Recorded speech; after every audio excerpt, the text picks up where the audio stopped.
welcome to this video presentation. I'm Rubio C. Baldovino, and I will be your discussant for the topic English in the Workplace. But before we start, allow me to show you a short video clip. Are you ready? Here it goes. Human Resources Department. Human Resources Department. Human Resources Department. Come in. Hello. Dr. Cooper, have a seat. Thank you. I called you in today because your assistant, Alex Jensen, has lodged a complaint against you. So I've been told, but I can't understand what she has to complain about. I mean, she has a front row seat as I make scientific history, but there's string cheese in my mini fridge, and that's for anyone. Yeah, and just yesterday, I led her away from a life of sexual promiscuity by making her look at pictures of disease-ridden genitalia.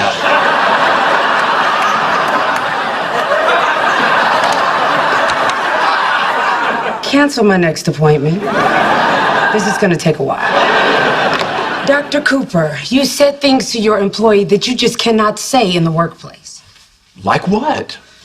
Well, according to Ms. Jensen, you said that she was a slave to her biological urges and called her an egg salad sandwich.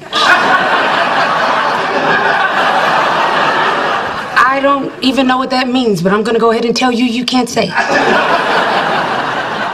Oh, I see the confusion here. No, Alex thought I was singling her out. No, I meant that all women are slaves to their biological urges, you know? Yeah, even you. You're a slave.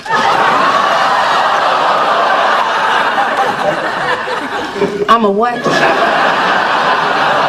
I'm just saying, you know, at a certain point in a woman's menstrual cycle... You can't talk about that either, Dr. Cooper. Your language is entirely inappropriate, and I'm going to advise that you shut your mouth right now. Yeah, well, I don't see why I'm the one being persecuted here. You know, Dr. Hofstadter, he was bragging about his sexual desirability to anyone who would listen. You know, and Howard Wolowitz, he spent 2 years using university resources building a 6-breasted sex robot. Yeah, and at the office Christmas party, I heard Rajesh Kuthrapali refer to you several times as brown sugar.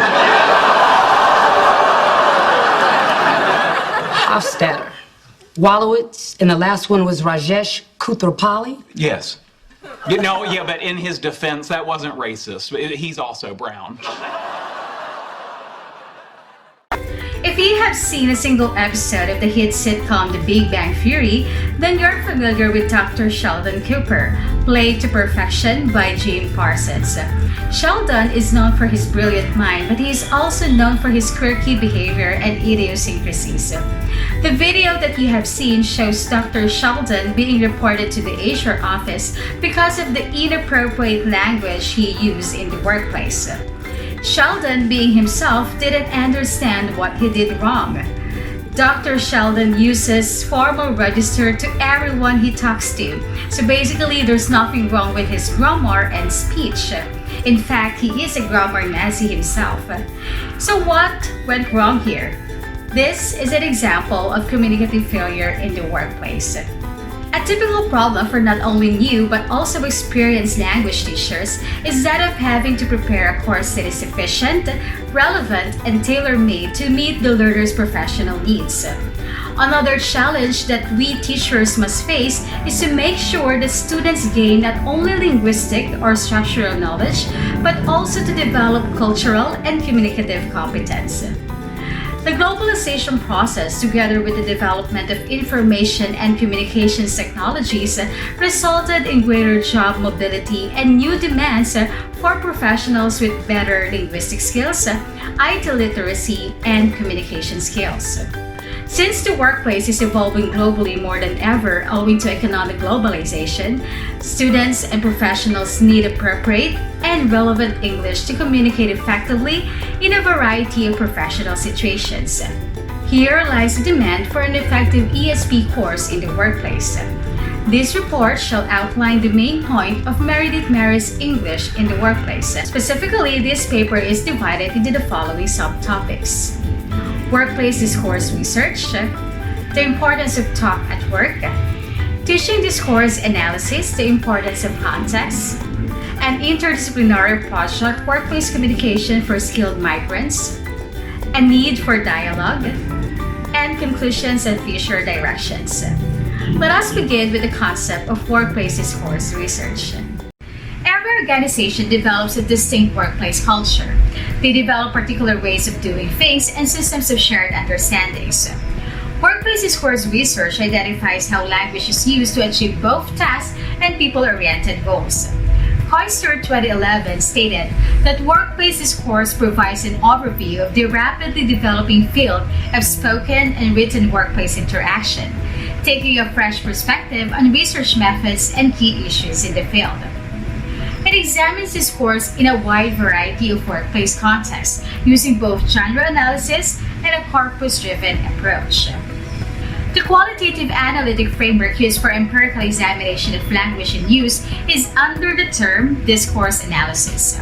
Although there are various theoretical frameworks and analytic tools at the disposal of institutions and its researchers, discourse analysis has shared a spot on the limelight as it acknowledges that there are multiple readings of a text, which consequently emphasizes the complexity of talk. The literature of workplace discourse consistently treats workers and workplaces as objects of study rather than as self-reflexive sources of expertise or as sources of valid linguistic insight from which language scholars themselves might learn. With few exemptions, we find the language of the workplace being effectively detached from workers and represented knowingly and expertly on their behalf by language researchers. All of which seems run contrary to the collaboration and social engagement ethos of critical discourse studies. As a reaction to the artificiality of all experimental methods of data collection, researchers through discourse analysis gather and analyze naturally occurring talk to gain a better understanding of the language, moving away from self-reported information provided by surveys and interviews. The discourse analytic approach requires the cooperation of workplace participants and their colleagues to get data that represents authentic workplace talk. This methodology further develops with a participatory approach to data collection. Workplace participants are recognized as co-researchers who are responsible for the recording of their own interactions based on the agreed research goals. This reduces the researchers' involvement in the physical collection of data to a minimum to avoid the distorting of the naturalness of the interactions. Consequently, there are many growing corpora of authentic workplace talk and analysis of these interactions that provide useful information about how people talk in workplaces on an everyday basis. A significant part of this development is the role of the participants in the research. The ethics of recording has always been a key consideration. As a number of researchers have noted, research is a form of social relationship. Thus, the practice relies on a certain level of mutual trust between the participants and the researchers. As argued by Camera 1985, it is important to break down the division between the researcher and the community to avoid researching on and instead to research with the participants. Next, let's talk about the importance of talk at work. Spoken or written talk is central to ESP in the workplace. There are two distinct dimensions of analysis in the workplace: transactional and relational dimension of meaning in talk. Transactional or task-oriented interaction refers to the core, on-topic talk we expect from a workplace. Researchers have focused on the way directives are enacted, the way meetings are run, problematic discourse, and the negotiation of consensus and social identities in the workplace, including gender. Equally represented in the field is the analysis of people-oriented relational talk at work. In recent years, the function of small talk and humor has been investigated from how it contributes to the goals of solidarity and inclusion to how it encourages a productive working relationship. The overall trend which emerges is to emphasize the importance of both transactional and relational talk. Next, let's talk about teaching discourse analysis, the importance of context. There are increasing calls to encourage learners to develop analytic skills rather than teaching particular formula or strategies. In order to meet the needs of learners from different backgrounds and diverse career trajectories, a focus on discourse analytic allows learners to assess and evaluate the English they meet in their own workplace interactions. But what do we mean by discourse analysis? Discourse analysis is the study of naturally occurring language in any social context. It makes use of various qualitative methods to increase our understanding of human experience. And according to Gale 2010, discourse analysis as method to study language in use has had a major impact on social sciences over the years. Hence, it can be said that discourse analysis is a broad term used to analyze written and spoken text of people's discourse, text, and talk in everyday social contexts. A useful model for this approach is provided by Liddycote in 2003. Learners are encouraged to analyze the language use. Learners should reflect on the possible reasons for language use and their own response to the interaction. Learners use the language feature and output and experiment with new forms and strategies. Learners reflect on the interpersonal outcomes of using the new forms. This style of learning, and specifically the emphasis on noticing, highlights the importance of socio-pragmatic instruction within English teaching for the workplace context. But what do we mean by socio-pragmatic competence? First, pragmatic competence refers to the learner's ability to employ different linguistic forms appropriately in a given social and cultural context. Thus, pragmatics is the field that studies language by considering the context and the speaker's intention. It is necessary for ESP learners to acquire social and cultural knowledge of the discourse community to which they belong to. That is, ESP learners have to be aware of how different communicative acts are performed in the target situation or occupational setting. This fact was proved by many studies conducted in different ESP contexts, such as medicine, businesses, and academic settings. Developing pragmatic skills in another language has been identified as extremely beneficial but demanding. Without exception, learners receiving instruction in pragmatics outperform those who did not. The next question is, how important is context in teaching English in the workplace? Context is defined as those aspects of the circumstance of actual language use which are taken as relevant to meaning. Opinions on how to classify context vary from one to another. In this perspective, context shall be divided into linguistic context, situational context, and cultural context. Linguistic context refers to the context within the discourse, that is, the relationship between the words, phrases, sentences, and even paragraphs. Take the word bachelor as an example. We can't understand the exact meaning of the sentence, "he is a bachelor," without the linguistic context to make clear the exact meaning of this word. Situational context or context of situation refers to the environment, time and place in which the discourse occurs and also the relationship between the participants. Cultural context, on the other hand, refers to the culture, customs, and background of epoch and language in communities in which the speakers participate. Language is a social phenomenon, and it is closely tied up with the social structure and value system of society. Therefore, language cannot avoid being influenced by all these factors like social role, social status, sex, and age. But how can we know which skills and features are most applicable for learners? In an ideal world, teachers and learners will collaborate with those who are in the workplace context in which learners want or need to operate. However, this is often a practical impossibility. An obvious solution is greater interaction between workplace discourse researchers and ESP practitioners. In this section, I shall provide you with an overview of a significant interdisciplinary project implemented in the area of English in the workplace. Employment issues for migrants constitute an important topic for ESP and workplace researchers alike. As noted by Campbell and Grover's 2007, migrants entering the workplace must attend to both tasks and relational functions. The struggle of migrants from non-English speaking backgrounds is finding employment that recognizes their considerable expertise and experience. However, their inadequate communication skills become a major obstacle. A lack of workplace communication training was identified as a concern. Thus, forming an English language program that includes both classroom instruction and supported workplace internships with emphasis placed on the development of socio-pragmatic skills was formed to address social meaning and interaction. Victoria University in Wellington in New Zealand conducted a project that addresses this concern. This workplace project involves skilled migrants who reached the benchmark of IELTS 6.0 and who had been unemployed or underemployed for at least 2 years.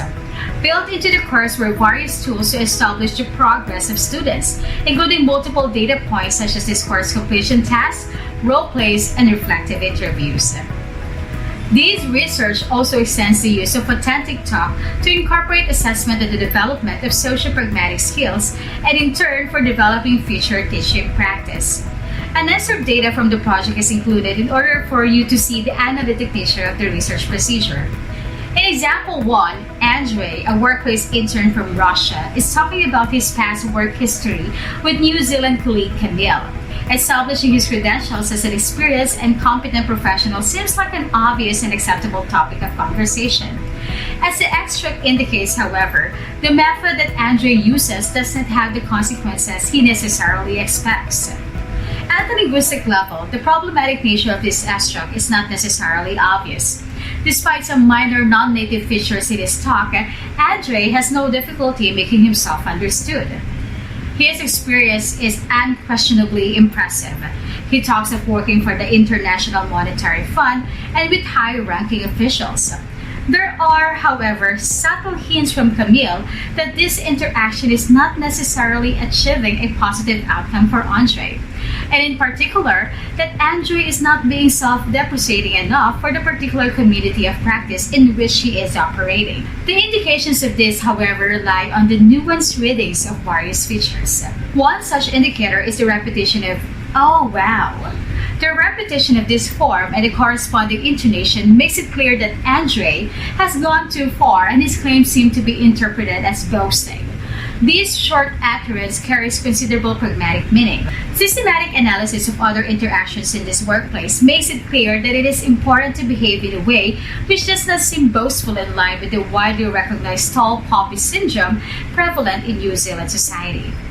Research has shown that despite high level of grammatical competence, non-native speakers may still have difficulties in communicating because of the lack of ability to express speech acts appropriately. This means that learners succeed in constructing and treating utterances literally and grammatically, but they cannot make sense of their illocutionary intent.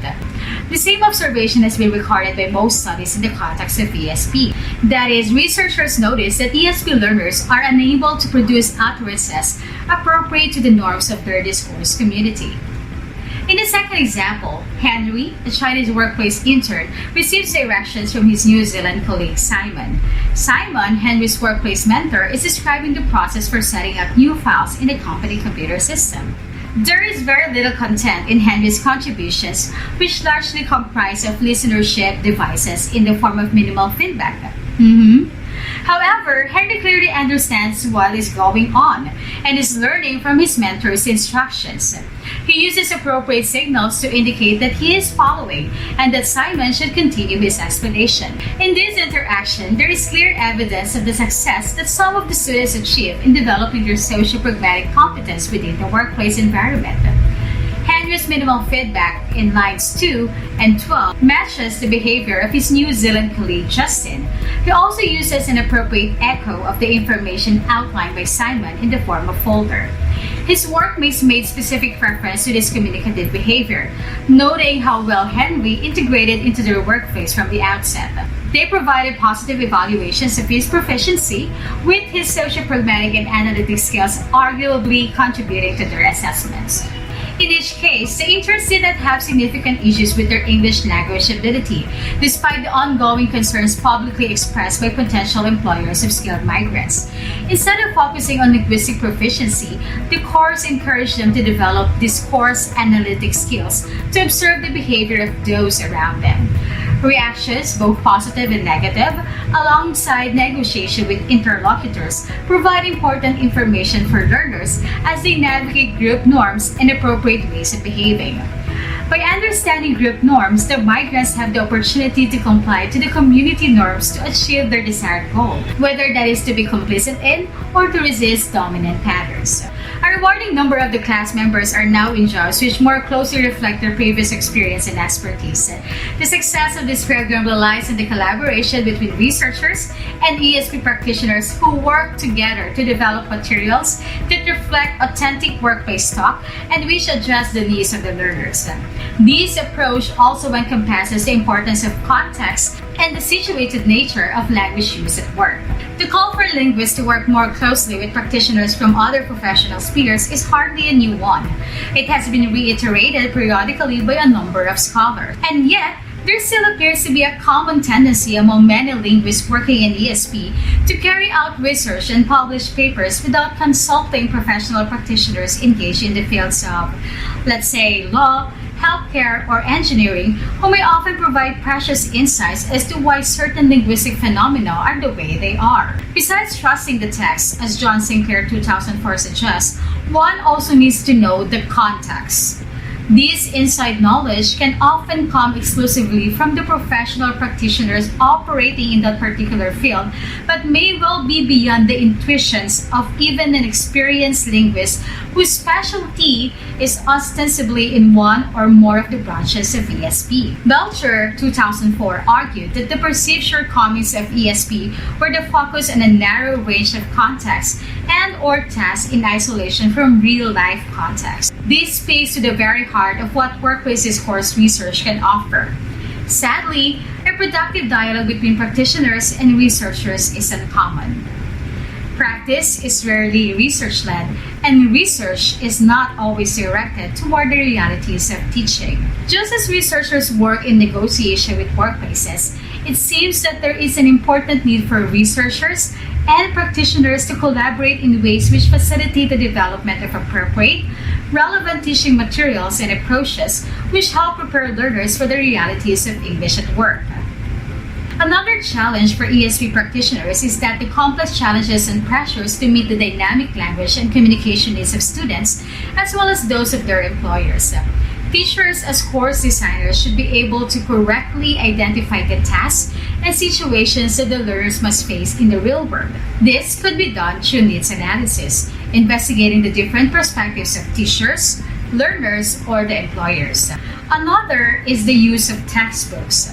Harwood 2005 argues that good teachers use the material selectively, not relying on but referring to the textbook. To enact this practice successfully, however, still involves an assumption that practitioners have an understanding of what authentic workplace talk looks like, and it remains common to focus on the need for, and more recently, the relevance of authenticity. Very often, it is found that there is a gulf between the content of ESP textbooks and actual workplace needs and demands. So through needs analysis, ESP teachers can judge the distance between classroom material and the requirements of the workplace and be able to bridge that gap. So undeniably, authentic textbook is a highly significant factor to develop effective teaching learning practices in the real-life situation and to fulfill the employees' needs in the workplace. Mission in 2005 argued that learners' interests and needs are the most important factors in the choice of authentic text. So, what can we conclude from the past researches on this area, and where is ESP in the workplace heading? The first answer to this question is the call for greater dialogue between these researchers and ESP practitioners. To develop and manage a language program incorporating company-specific technical information into the course design is a challenge for an ESP practitioner. While it is the ESP practitioner's responsibility to investigate the needs and the special language in order to design an ESP course, the collaboration and support from ESP researchers can make a huge impact on the effectiveness of ESP programs. Next, we should combine explicit classroom interaction and practical workplace experience for increasing learners' awareness of the socio-pragmatic aspects of talk at work, and provides convincing evidence of participants' increased use of contextually appropriate talk. Following Van Leer's recommendation that in order to develop socio-pragmatic competence, students must participate in activities in which they can actively negotiate and co-construct meaning with their peers, and collaboratively manage interactions. Textbooks should be an authentic representation of language. Other materials such as videos and digital prints or documents that show actual communication in the workplace should be included. However, just like what they say, no textbook is perfect. In other words, instructors will almost always need to supplement materials to a certain degree based on their specific needs. According to Allright, there is a limit as to what teaching materials can be expected to do for us. The whole business of the management of language learning is far too complex to be satisfactorily catered for by a pre-packaged set of decisions embodied in teaching materials. And according to Hutchinson and Waters in 1987, if existing materials are found to be ineffective, they can be adapted or rewritten to reflect the learning needs and objectives that have been identified. Using appropriate pedagogy for learning, the more the learners are exposed to real-world tasks, the better language users they will become. Real-world tasks, as defined by Noonan 1989, are those which requires learners to approximate in class the sorts of behavior required of them in the world beyond the classroom. Thus, language learning activities should not be restricted to textbooks and the physical setup of the classrooms. In addition to the development of communicative and linguistic skills, language training should include the training of the whole person, to include the inculcation of personality traits such as confidence, independence, and initiative. The learner-centered task design requires the learners working in groups to take responsibility for the successful completion of their own assigned projects. In doing so, they develop the skills of time management, teamwork, and interpersonal communications. Advancements in technology have allowed us to capture gesture, body movement, and gaze in interaction. Their impact on interaction is widely recognized by analysts, and there have been recent campaigns for their inclusion in the teaching programs, specifically in the area of pragmatic instruction. This focus presents new challenges and exciting opportunities for workplace discourse researchers. The dynamic life cycle of research means that in addressing research questions, we discover as many additional questions as we do answer. The body of research, which specifically considers English in the workplace, is continually growing, and greater engagement between practitioners and researchers will lead to productive and ongoing working relationships, with new and evolving research agendas tailored specifically to those issues most pressing for ESP. The English language is a work in progress. Let's have fun with it, because something that we have learned with joy lasts longer. Once again, I'm Ruby Rose Baldovino, and thank you so much for watching.